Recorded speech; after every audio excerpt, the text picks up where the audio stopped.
You know, since the very beginning, we've had this deep, fundamental connection to the world around us. And our forests, they're so much more than just a bunch of trees. They are, quite literally, our planet's life support system. So today, we're going to dive into that vital link, the dangers it's facing, and the incredible efforts people are making to protect it. Okay, let's get into it. I mean, just look at this incredible diversity. Forests are the home address for a huge range of wildlife, everything from tigers and elephants to the tiniest insects. They really are the beating heart of our planet's biodiversity, giving all life the essentials, clean air to breathe and a safe place to call home.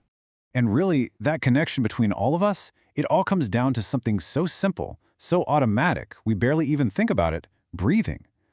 Forests are basically the planet's lungs.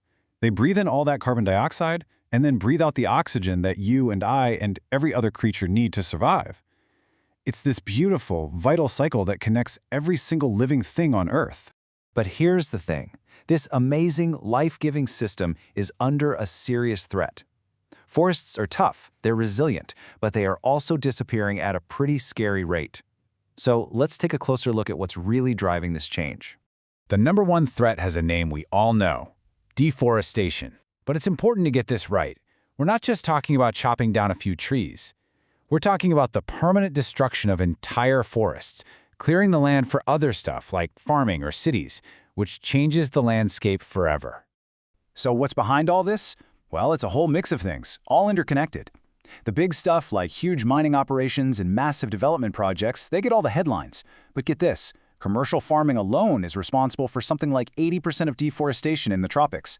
Then you add in the pressure from local activities like collecting firewood, plus poaching and pollution. And well, you've got a perfect storm hitting our ecosystems. Now, when we talk about how to protect these resources, it's really important to know the difference between two main ideas. First, you've got conservation. That's all about using our resources wisely and sustainably, making sure there's enough for future generations. Then you have preservation. That's different. That's about leaving nature completely alone, totally untouched. Both of these have a role to play, for sure. Okay, so we're facing all these threats. What can we actually do about it? Well, the good news is we have a whole toolkit of strategies and methods we can use. This isn't a hopeless situation at all. It's a huge challenge, yeah, but one that we can meet with smart, focused action. And any good conservation effort has to start from the ground up. I mean that literally. You can't have healthy forests without healthy soil. So this is all about protecting that foundation. It starts with things like afforestation. That's just a fancy word for planting more trees to hold the soil together. But it's also about smarter farming, like preventing too many animals from overgrazing, planting rows of trees to act as windbreaks against erosion, and carefully managing the salt in the soil. It's all about keeping that precious topsoil where it's supposed to be. So if we zoom out from the soil to the forests themselves, the strategies get a little bigger. The goal isn't to stop all human activity. That's not realistic. It's about managing it intelligently. That means regulating how trees are cut, getting better at fighting forest fires, and really pushing for widespread reforestation to bring back those damaged areas. The key word here is balance. This is a global problem, right? So it needs a global response, and we have one. There are huge international agreements like CITES, which helps control the trade of endangered species, and the Convention on Biological Diversity, which is focused on protecting all life, big and small. And working right alongside them, you have powerful non-governmental organizations, NGOs, like the World Wildlife Fund, that are doing the work on the ground all over the world. Global agreements are awesome, but conservation really comes alive when you look at the local level. So let's zoom in on some really powerful examples from India to see how everyday communities can become the most powerful protectors of their own environment. So first, you need the official framework. Back in the early 70s, India put a really strong legal foundation in place. The Wildlife Protection Act in '72 gave actual legal muscle to protecting habitats. Right after that came Project Tiger, a landmark government project that, over many years, has helped more than double the country's tiger population from an all-time low. These laws gave people the power to do what came next. And here's where it gets really interesting. This is how a law on a piece of paper turns into real action. We see villagers in Rajasthan using that exact law, the one we just talked about, to fight back against mining companies in a tiger reserve.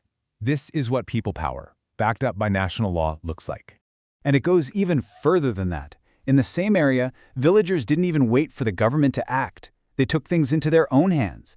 They declared a massive patch of forest a sanctuary.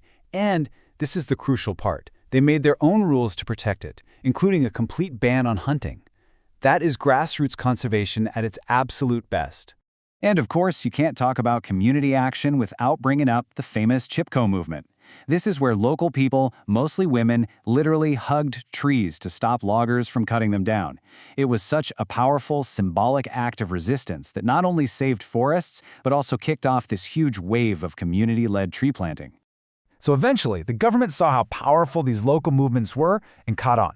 They created programs like Joint Forest Management, which basically formalizes the partnership between the government and local communities to protect and restore forests together. It's a perfect example of combining official strategy with local passion and knowledge. So from global treaties all the way down to local activists hugging trees, we've seen that the tools we have for conservation are diverse and they are powerful. The way forward isn't about finding one single magic solution. It's about a shared commitment from all of us. And really, this is the biggest takeaway. Real, lasting conservation is not something any one group can do alone. It absolutely has to be a cooperative effort, a true partnership. You need governments to create the laws, NGOs to bring resources and expertise, and the public to bring the passion and the action on the ground. At the end of the day, we are all part of this story.